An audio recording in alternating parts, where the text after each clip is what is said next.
Hello and welcome to Rhetorically Speaking. This video is the first in a series of lovely videos designed to help me review what rhetoric is and learn more about it so I can be more prepared for graduate school.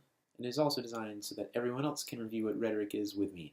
So if you've never learned anything about rhetoric, hopefully you'll be able to here, and hopefully I can relearn what I've learned about rhetoric and then learn new stuff too. So this is going to be fun. Let's get started. Today I'd like to start by defining rhetoric and then going into some of the foundations of it at its very root with Aristotle. So first, when trying to define rhetoric, there's a lot of debate within the scholarly community about how you would define rhetoric throughout the long history of rhetoric that goes back at least 2,000 plus years. Rhetorical theorists have been debating what rhetoric is. But broadly speaking, rhetoric could be defined as the art of influence, or the study of rhetoric is studying the art of how people influence each other, how influence is passed on through either one-on-one communication, one person's speech, or an institution being used to disseminate mass persuasion. So if you want to know what rhetoric is, to simplify it, it is persuasion. Now the study of rhetoric in the West particularly goes back to the ancient Greeks. The ancient Greeks, now you recognize Socrates, Plato, and Aristotle. They have done a lot for philosophy and a lot for the West in general. One of the most important things we inherited from the ancient Greeks was rhetoric, and the study of rhetoric, the practice of rhetoric, and for the Greeks it was largely public speaking.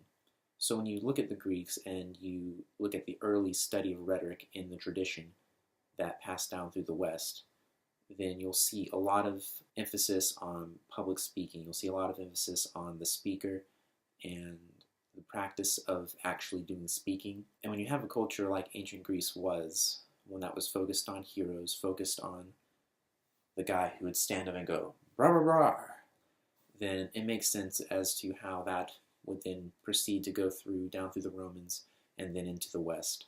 So with the emphasis on public speaking in mind, let's talk about one of the earliest and one of the most influential of the Greek theorists when it comes to rhetoric, and that would be Aristotle. Aristotle was nicknamed the philosopher, like the philosopher, by St. Thomas Aquinas. So he had a lot of impact for the rest of Western history. Aristotle believed that rhetoric, as far as persuasion, relied on three types of proofs. Number one, ethos. Number two, logos. Number three, pathos. For Aristotle, ethos was the persuasive power that resided within the source. So in public speaking, it's the persuasive power within the speaker. That embodied itself as their credibility, their perceived confidence, their perceived goodwill, and all those other things that would, to you, help make you believe someone and be persuaded that because this person, I think I would believe them just because they're trustworthy. Whether you trust them to give a good message or whether you trust them on a personal basis, that's kind of what Aristotle was talking about when it came to ethos. Examples of ethos include, say, Oprah. You listen to Oprah, it's like, oh, she believes that, or she does this. Oh, okay, so maybe I should think about that. And it's just because it's coming from Oprah. They say everything she touches turns to gold. That's ethos for you. Now to Aristotle's second type of proof, which is logos.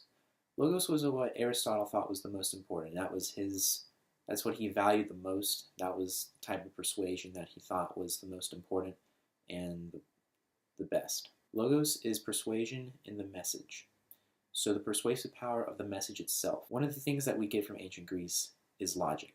The importance of logic was something that really came down through the ages from the ancient Greeks. And that's something that when you think about logos, you hear logic, it looks very similar. So I like to think of logos like that. Persuasiveness of the message is not entirely a matter of logic, but for me, the idea of a message being an argument and the idea of logos emphasizing evidence and the persuasive power of building a case, it feels like it's logical, and I think it's fair to say that's the general idea that Aristotle had when talking about logos. An example of logos, and my friends Jack and Savannah will really appreciate this, and Isaac too, mathematical proofs. I would say that mathematical proofs are, as an embodiment of pure logic, very well suited to describe what you would consider to be the persuasive power of logos. Or if you're trying to build a political case to say that, you know what, these policies are doing a great job. You can look at economic indicators and that kind of thing to say, to build evidence to support a case saying, this is something that's working, we need to do more of, or we need to keep it this way, or something like that. The third one, and Aristotle's least favorite, was pathos. Pathos is the persuasive power that resides within the audience. Pathos is often thought of purely as if it was emotions. So are they trying to make you angry? Are they trying to make you sad in order to motivate you to action?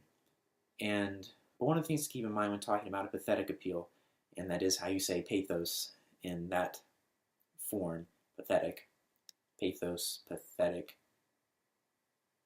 But pathos is not actually pathetic. One of the things to keep in mind when talking about pathos is that, yes, emotions have a lot to do with it, but they're the emotions within the audience.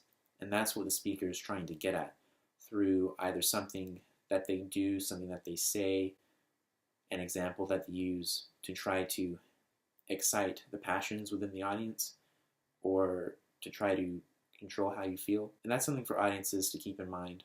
I don't think you can be controlled, but people can say stuff that appeals to what's in you, and in which they're evoking power not from what they're saying itself, like the argument they're building, and the persuasiveness may not come from them themselves, but when it comes from you, and when they're trying to activate something within you, that's when you know it's a pathetic appeal, when they're trying to engage your heart. So those are Aristotle's three types of persuasion: ethos, logos, and pathos. So that's it for this week's episode. I look forward to seeing you guys next week.